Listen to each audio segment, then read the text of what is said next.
Hi friends, welcome back to our channel వెన్నస్ vlogs. ఎండు రొయ్యలు విత్ క్యారెట్ ఫ్రై ఎలా చేసుకోవాలో మనం ఈరోజు చూడబోతున్నాం అన్నమాట.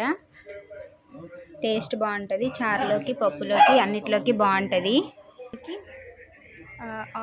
బాండీ తీసుకొని దాంట్లో మనము ఆవాలు, జీలకర్ర, 2-3 ఎండుమిర్చి దుంకొని కరివేపాకు అది వేసుకున్నాము. వెల్లుల్లి వేస్తున్నాం అన్నమాట.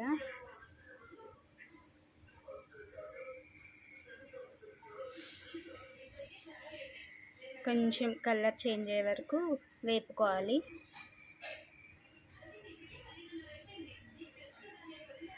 ఇది బాగా వేపుకోవాలి. వెల్లుల్లి వేస్తే కొంచెం టేస్ట్ ఇంకా బాగుంటుంది. మనము ఫ్రైస్లో మేము వెల్లుల్లి వేసుకుంటాం అన్నమాట.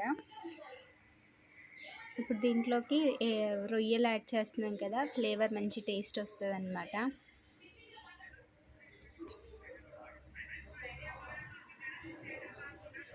చూడండి, వెంటనే మళ్ళీ ఎండు రొయ్యలు వేసేసాము.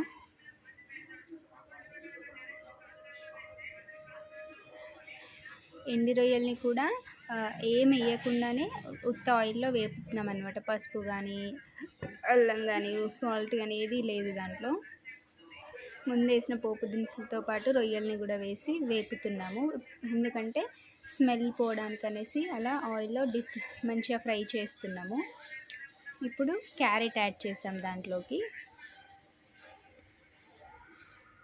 కొంచెం డిఫరెంట్ కాంబినేషన్లో ఉంటుంది, బాగుంటుంది టేస్ట్. అది మీరు ట్రై చేసి మాకు ఎలా వచ్చిందో చెప్పండి. వీడియో మొత్తం చూడండి, ఎలా చేసుకోవాలో. మీరు ఇంట్లో ట్రై చేయండి, తినని వాళ్ళు కూడా తింటారు ఇలా. ఇప్పుడు ఇవి కూడా మంచిగా ఫ్రై అయిపోయాయి కదా. ఇప్పుడు దీంట్లోకి మనం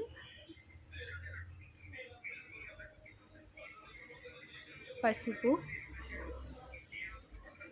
యాడ్ చేసుకుంటున్నాము, కొంచెం సాల్ట్ కూడా యాడ్ చేసేసుకున్నాము.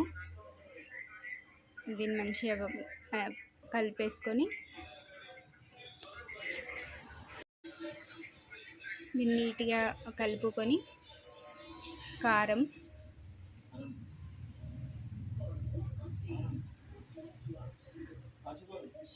మంచిగా ఫ్రై చేస్తున్నాము. కారం అది కూడా వేసి,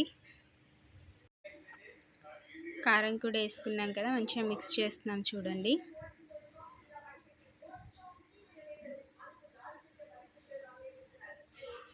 ఇలా మంచిగా ఫ్రై చేసిన తర్వాత కొంచెం కారము, ఉప్పు అవన్నీ మనకు వీటికి పట్టుకోవాలన్నమాట. పట్టుకునే వరకు ఇంచేసి చూడండి, మంచిగా డ్రైగా ఫ్రై అయిపోయాయి. కర్కర ఉంటాయి అన్నమాట. ఇవి బాగుంటుంది పప్పులోకి, సాంబార్లోకి, చారులో వేసుకున్నప్పుడు ఇది నంచుకొని తింటే భలే టేస్ట్ ఉంటుంది. మా వీడియో కనుక మీకు నచ్చినట్లయితే లైక్ చేయండి, షేర్ చేయండి, సబ్స్క్రైబ్ చేసుకోండి.